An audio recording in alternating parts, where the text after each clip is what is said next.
Astaghfirullah. Assalamualaikum warahmatullahi wabarakatuh.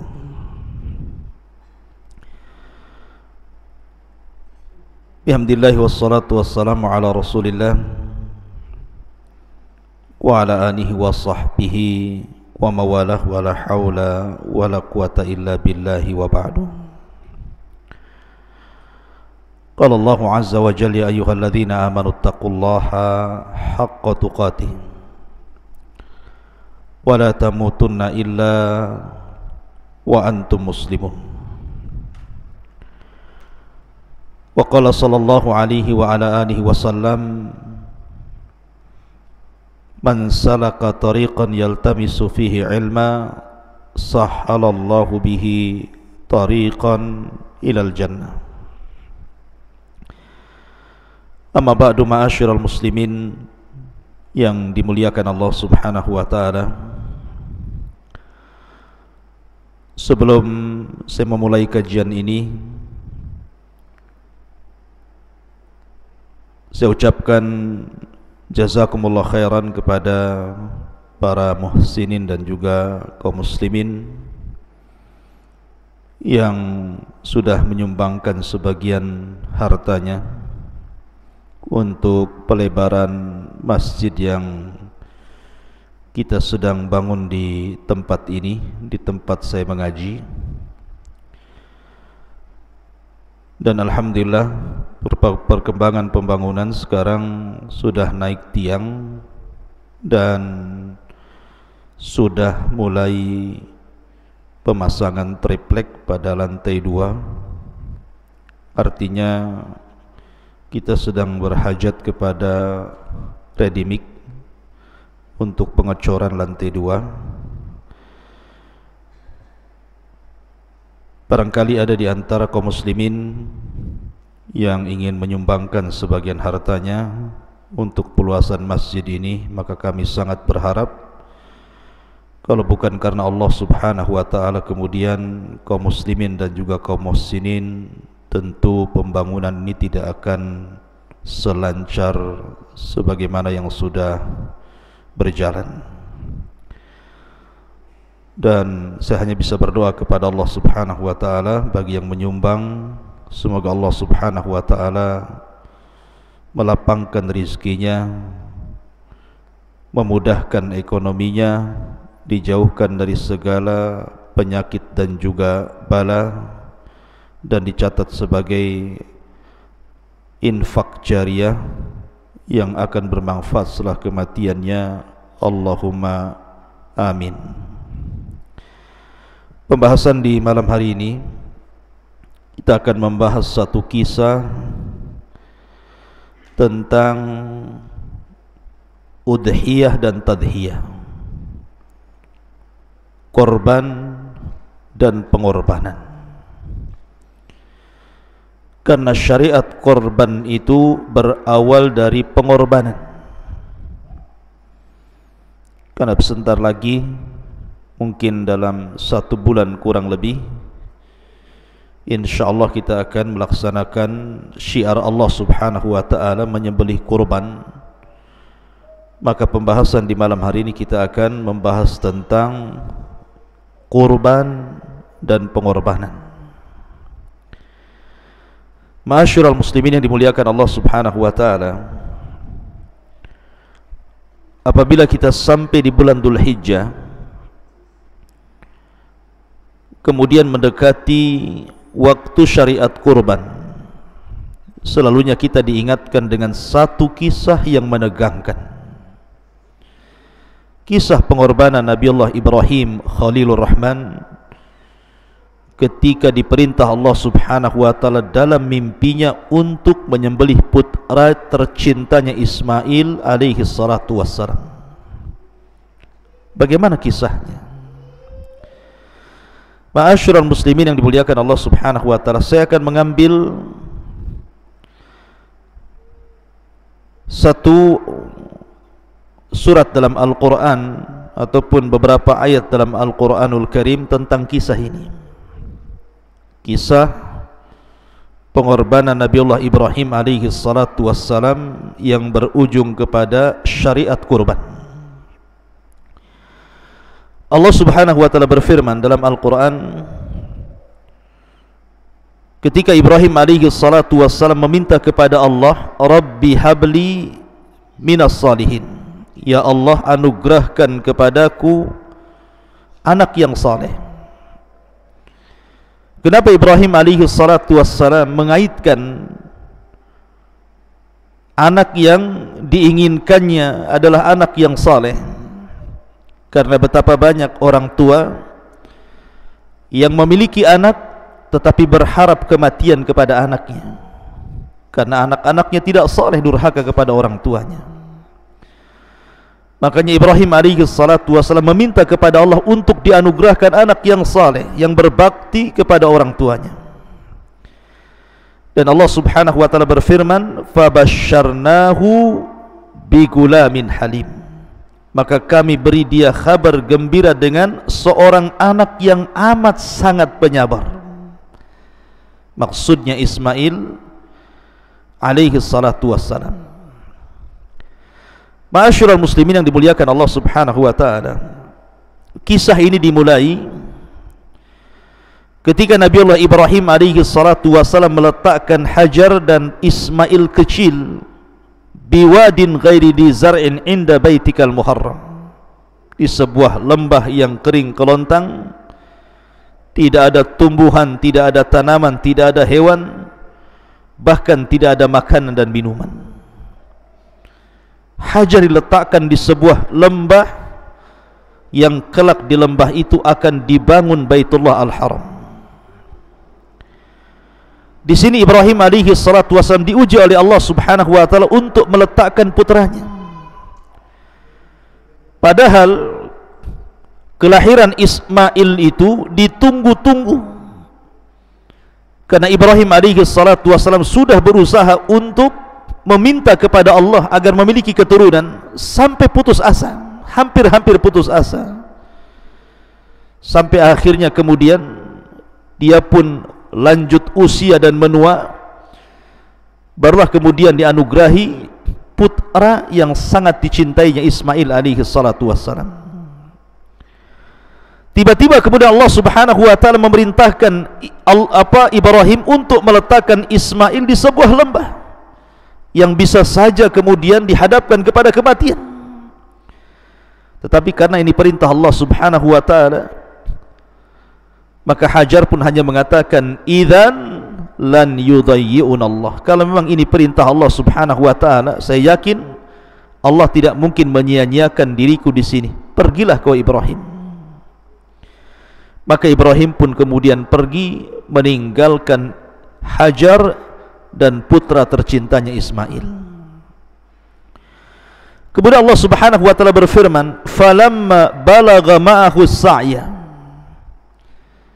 Maka ketika Ismail sampai pada usia as-sa'ya, artinya Ismail sudah tumbuh besar. As-sa'ya itu artinya sudah menganjak remaja, di mana Ismail bisa diajak ke sana kemari oleh orang tuanya. Artinya adalah Ibrahim ini sedang senang-senangnya dengan Ismail. Bisa diajak jalan ke sana, diajak jalan ke sini, disuruh mengambil sesuatu, disuruh mengantar sesuatu, diajak berbincang-bincang, ngobrol. Itulah makna sa'ya di sini. Artinya bahwa Ismail ini tumbuh menjadi orang yang sangat luar biasa di mata Ibrahim alaihi salatu wassalam.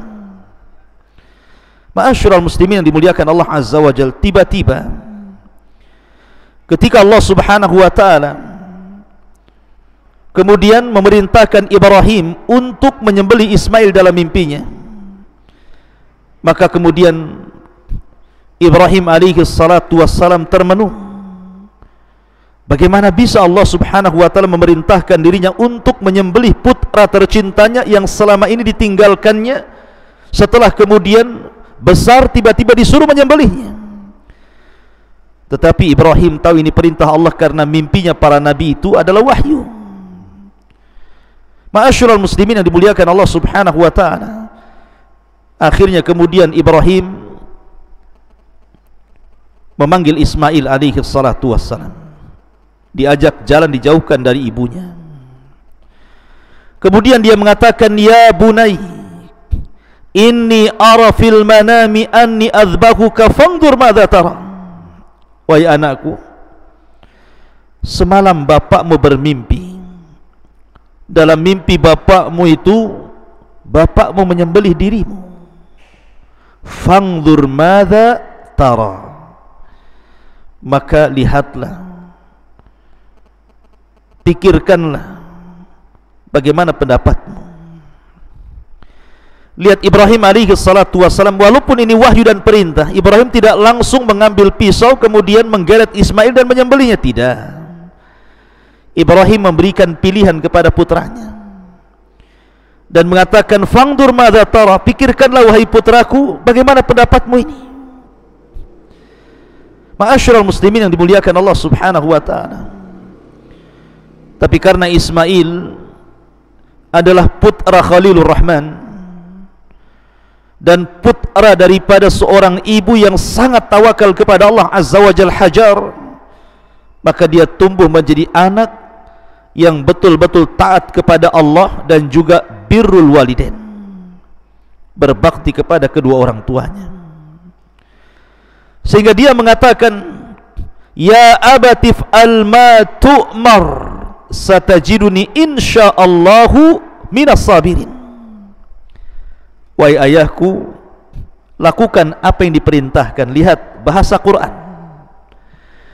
Allah Subhanahu wa taala tidak mengatakan ya abati if'al ma turid, tetapi bahasanya if'al ma tu'mar.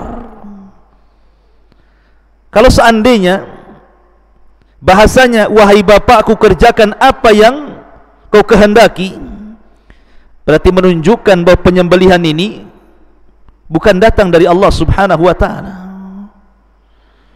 Tetapi ketika bahasanya ya abatif al ma tu'mar, wahai bapakku, laksanakan apa yang diperintahkan, artinya Ismail paham bahwa ini bukan kehendak ayahnya, tapi ini kehendak Allah Subhanahu wa taala. Dari situ dia mengatakan, satajiduni insyaallahu minas sabirin. Satajiduni, engkau akan mendapatkan diriku insyaallah. Subhanallah, lihat bahasa Quran. Ismail mengatakan insyaallah, seolah-olah Ismail mengatakan seperti ini, kalau memang dengan menyembelihnya dirimu kepadaku wahai ayahku kau redha, dan Allah juga redha kepadamu, maka begitu juga diriku. Karena kalaupun seandainya saya mau tetapi Allah tidak mau, belum tentu kau dapati aku termasuk orang yang sabar. Ismail hendak menyerahkan seluruh daya dan upayanya kepada Allah Subhanahu wa taala, makanya dia mengatakan satajiduni insyaallahu minas sabirin. Engkau akan mendapatkan diriku jika Allah mau, kata Ismail. Aku termasuk hamba-hamba Allah yang sabar. Ma'asyiral muslimin yang dimuliakan Allah Azza wa Jal, dalam sebuah riwayat, maka Ibrahim alaihi salatu wassalam membawa Ismail ke Jumratul Aqabah, tempat orang lempar jumrah dalam manasik haji. Tiba-tiba kemudian syaitan datang memberikan was-was kepada Ibrahim alaihi salatu wassalam dan mengatakan, ya Ibrahim, atadbahu ibnaka li ajli ru'ya, apakah engkau akan menyembelih putramu gara-gara mimpi saja? Pikirkan wahai Ibrahim, itu hanya mimpi saja, itu bukan perintah Allah Subhanahu wa taala. Maka Ibrahim tahu ini adalah syaitan, maka dia mengambil 7 butir batu kemudian dilemparnya Allahu Akbar, Allahu Akbar sampai 7 kali. Maka kemudian Ibrahim beralih kepada tempat lempar jumrah yang wusta, yang tengah-tengah. Rupanya syaitan datang lagi dan mengatakan, atadbahu ibnataka li ajli ru'ya ya Ibrahim, apakah engkau akan menyembelih putramu gara-gara mimpi saja? Itu hanya mimpi, itu bukan perintah Allah. Maka dia pun kemudian Ibrahim mengambil 7 batu lagi, kemudian dilempar lagi dengan bertakbir Allahu Akbar. Akhirnya Ismail pun pindah ke tempat lempar jumrah yang sugra, yang paling kecil.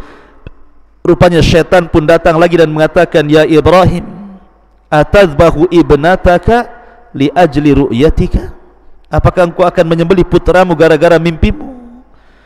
Akhirnya kemudian Ibrahim pun melempar 7 batu, dan akhirnya menjadi sebuah manasik haji ketika melempar jumrah. Dan kisah ini juga disebutkan oleh Imam Hakim dalam Mustadrak, dan juga Imam Ibnu Huzaimah dalam sahihnya dari Abdullah ibn Abbas radhiyallahu anhuma, yang marfu sampai kepada Nabi sallallahu alaihi wasallam, lamma ata Ibrahim al-Khalilullah al-manasika urida lahu syaitan inda jamratil aqabah. Ketika Ibrahim alaihi salatu wasallam sampai saja di tempat manasik untuk menyembelih putranya Ismail, tiba-tiba syaitan datang di jamratul aqabah, faramahu bisab'a khasayat. Kemudian Ibrahim pun melempar dengan 7 butir kerikil, hatta sakha fil ardi, sambil berteriak. Summa urida lahu inda jamrati tsaniyah. Kemudian syaitan pun menampakkan dirinya ketika di jamrah yang kedua. Faramahu bisab'i khasayat. Ibrahim pun melempar dengan 7 kali butir kerikil, hatta sakha fil ardi, sampai setan pun kemudian berteriak dan lari dari bumi. Thumma urida lahu indal jamrati tsalitsati faramahu bi sab'i khasayat hatta sakha fil ardi. Maka pada jamrah yang ketiga atau jamrah sughra, setan datang lagi, Ibrahim pun melempar lagi dengan 7 kali lemparan. Ma'asyiral muslimin yang dimuliakan Allah Subhanahu wa taala, akhirnya kemudian Ibrahim alaihi salatu wassalam mulai berdialog dengan Ismail. Ketika Ibrahim alaihi salatu wassalam bersedih, tentu seorang ayah menyembelih putranya tidak segampang apa yang kita kisahkan. Kondisi di lapangan tentu jauh lebih menyedihkan dibandingkan kisah siapapun yang berkisah tentang kisah yang menegangkan ini. Sampai-sampai Ismail alaihi salatu wassalam mengatakan dan memberikan 2 syarat, dan mengatakan, ya abati, wahai ayahku, silahkan laksanakan perintah Rabbmu. Yang kedua, ya abati, wahai bapakku, la taqtulani wa wajhi alal ardi, jangan kau bunuh diriku sebelum wajahku kau tempelkan di bumi. Artinya jangan sampai kemudian disembelih di leher, tetapi disembelih di tengkuk. Sebab kalau seandainya disembelih di leher, tentu Ibrahim akan memandang wajah putranya, kemudian merasa kasihan, akhirnya tidak jadi melaksanakan perintah Allah. Maka Ismail meminta bahwa sembelihlah di tengkuk, artinya disuruh dipendamkan wajahnya ke tanah. Alasannya supaya darah ini tidak mencecer ke pakaiannya, sehingga ketika kau pergi tiba-tiba melihat darah diriku, maka ibuku akan sedih. Akhirnya kemudian Ibrahim alaihi salatu wassalam betul-betul melaksanakan perintah Allah Subhanahu wa taala, dan ini bala, ikhwan.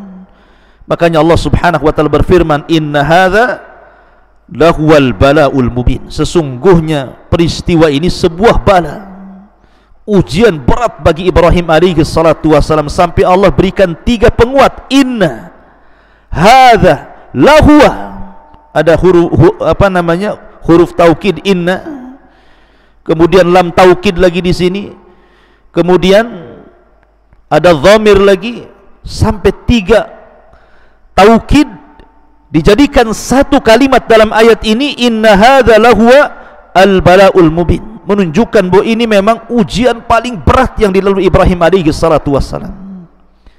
Bayangkan di masa muda Ibrahim diuji oleh Allah Subhanahu wa taala dengan sangat berat, dilempar oleh Namrud ke dalam api. Dia menyerahkan dirinya kepada Allah Subhanahu wa taala,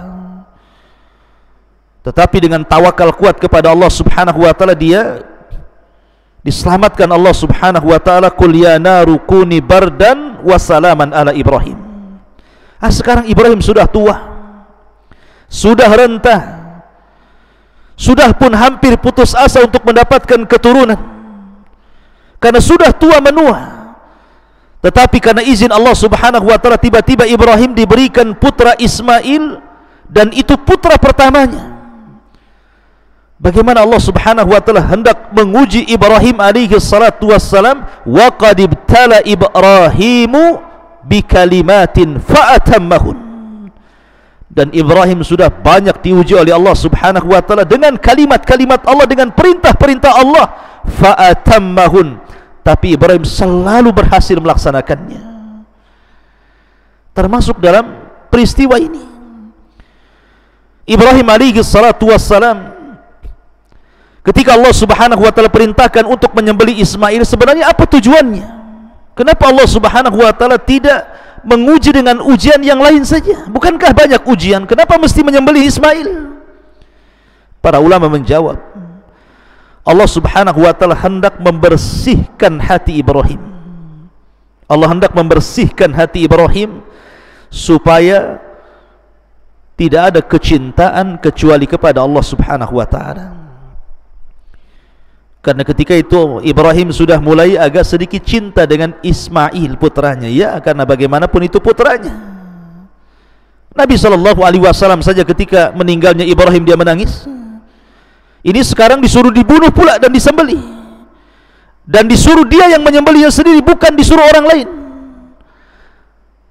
Artinya Allah Subhanahu wa taala ingin menguji, betul-betulkah Ibrahim itu hanya cinta kepada Allah, ataukah Ibrahim alaihi salatu wasallam sudah luntur kecintaannya sehingga ada makhluk selain Allah yang kemudian mengganggu kecintaannya. Karena bagaimanapun dari 25 nabi dan rasul yang mendapatkan atau disematkan gelar Khalilur Rahman hanya 2. Pertama Ibrahim alaihi salatu wassalam, yang kedua Nabi sallallahu alaihi wasallam. Dan Khalil itu lebih tinggi dibandingkan Al-Habib. Al-Hub tingkat tinggi adalah khullah. Kecintaan tingkat tinggi itu disebut khullah. Artinya Ibrahim alaihi salatu wassalam adalah manusia yang merupakan kekasih Allah Subhanahu wa taala, dan hatinya tidak ada satupun makhluk kecuali hanya diberikan kepada Allah. Maka Allah ingin uji itu. Akhirnya Allah Subhanahu wa taala memerintahkan Ibrahim dalam mimpinya untuk menyembelih Ismail. Ketika Ismail sudah dibaringkan, mukanya sudah terpendam di tanah, pisau ini sudah diletakkan di leher Ismail, di tengkuk Ismail, dan sudah dijalankan. Artinya sudah mulai dijalankan.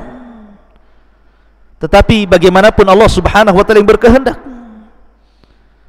Dialah yang menjadikan tongkat Nabi Musa menjadi ular. Dia pula yang menjadikan api menjadi dingin sehingga tidak terbakar Ibrahim. Maka dia pula Allah Subhanahu wa taala tidak menjadikan pisau itu melukai sedikit pun leher Ismail alaihi salatu wassalam.